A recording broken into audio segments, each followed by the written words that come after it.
Ну а теперь про ваших потенциальных соперников. Я понял, что вы в легкий вес возвращаться не собираетесь, но все же, есть Илья Топурья. Я открыт, я без проблем. Но не спускаясь в легкий вес. Ну да, ради чего? У меня был пояс в легком весе, меня никто не побеждал в легком весе. Я просто оставил пояс и поднялся наверх. Ради чего? Ради пояса, мне это не интересно. И если он хочет подняться, то welcome. Selamat datang kembali di channel Ryogai. Di tengah tingginya ekspektasi penggemar untuk melihat duel super fight antara Islam Makhachev dan Ilia Topuria, Islam Makhachev justru mengeluarkan pernyataan yang seakan mendinginkan suasana. Islam secara resmi menolak gagasan untuk menghadapi Ilia Topuria di kelas ringan. Padahal sebelumnya kita tahu Islam mengatakan ia bersedia menghadap baik di kelas welter ataupun di kelas ringan, asalkan bayaran yang sesuai dari pihak UFC. Apa sebenarnya yang terjadi di balik penolakan ini? Islam Makhachev secara tegas menyatakan bahwa ia tidak akan kembali bertarung di kelas ringan untuk menghadapi Ilia Topuria. Islam merasa sudah tidak ada lagi tantangan yang menarik baginya di divisi tersebut karena ia telah mengalahkan semua lawan tangguh dan pernah memegang sabuk juara di sana. Islam menegaskan bahwa ia tidak akan pernah melakukan proses penurunan berat badan ekstrim seperti yang ia lakukan di kelas ringan dulu.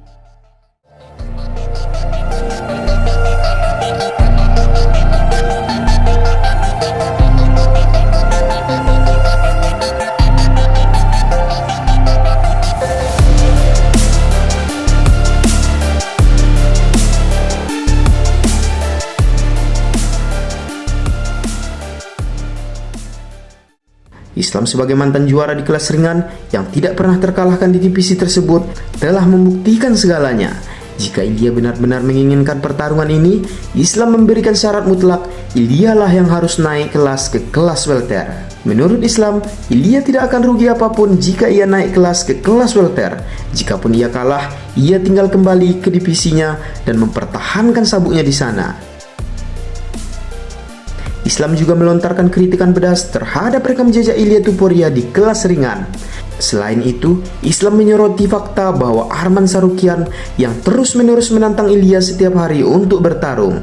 Islam seolah menyarankan agar Ilia menyelesaikan urusannya di kelas ringan terlebih dahulu sebelum berani bermimpi melangkah ke kelas yang lebih tinggi untuk melawannya. Perseteruan ini menjadi sangat profesional karena provokasi Ilia Topuria yang sebelumnya.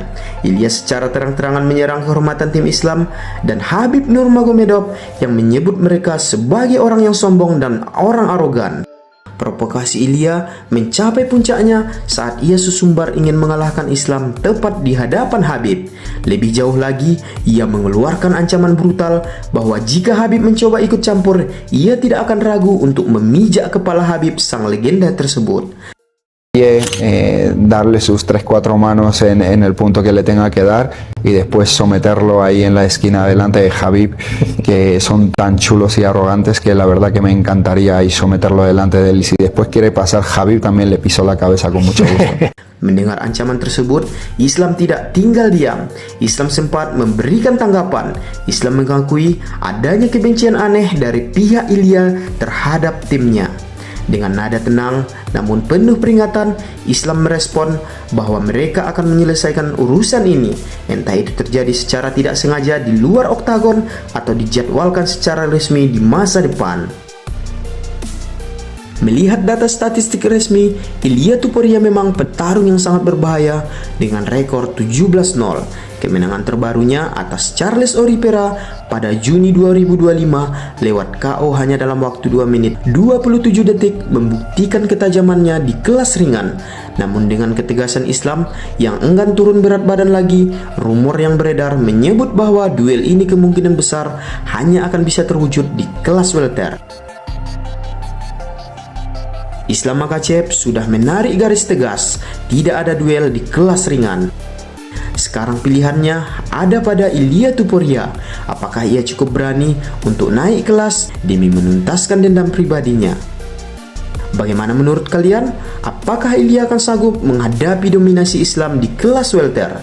Tuliskan pendapat kalian di kolom komentar. Jangan lupa pijak tombol subscribe sebelum meninggalkan channel ini. Sampai jumpa di video berikutnya. Terima kasih.